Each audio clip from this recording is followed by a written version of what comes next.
Hello, I'm Bernadette Sudock, and let's talk some vocabulary for assessments that might come up while you're in school. So, reading or literary assessment. Assessments like this strive to uncover the individual strengths, weaknesses, and needs of the reader. These assessments can be addressing one or many of the 5 essential components of effective reading: phonological awareness, phonics, vocabulary, fluency, or comprehension. Once specific needs emerge, the teacher can then differentiate their instructional time to address these distinctions.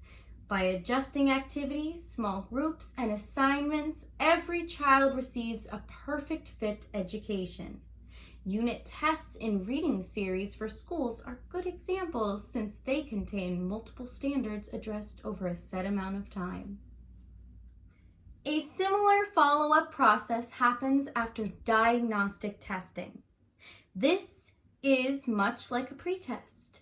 A teacher is trying to assess what prior knowledge children have on a particular subject and to guide further instruction.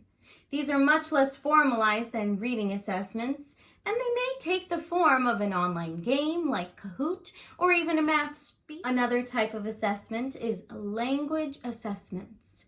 They are much like the previous, and they're used to see if a teacher knows whether instruction is successful and which student or group of students may need additional support. However, language assessments are a much broader assessment that can include testing, listening, speaking, reading, writing, or an integration of 2 or more of these skills or other constructs of the language ability.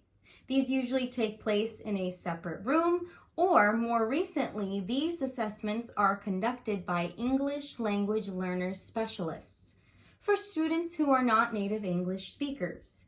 These specialists conduct tests like the Florida WIDA test yearly for students in the English language learner programs to assess their progress of language abilities and see if they qualify for exiting the program for displaying skills that are normal for their age appropriateness. Literary coaches can be helpful during all of these testing situations. If a particular student or students are not meeting success repeatedly, they can be a part of a screening process. Using passages written for the student's actual grade level, these assessments screen for potential risks or reading difficulties. Or they can lead small group instruction in or outside the regular classroom on particular skills covered in a teacher's instructional plan based on students' performance. Even educational gaps can be addressed in this way by the literacy coach to help bridge their educational learning. Which brings us to remediation. Remediation is basically reteaching or teaching again content that students previously failed or learned.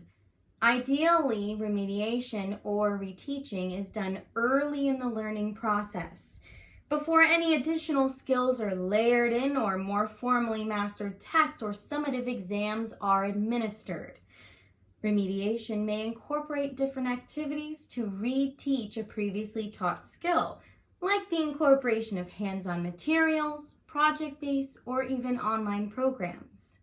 Intervention takes place after skills have been retaught and essentially are not continuously being mastered. Intervention provides students with the support needed to acquire the skills missing in order to be successful. Literacy coaches, again, are vital in helping with this process, from the testing to small group instruction. This may take place in or out of the classroom as well, based on the level of students' needs. We sum things up with progress monitoring.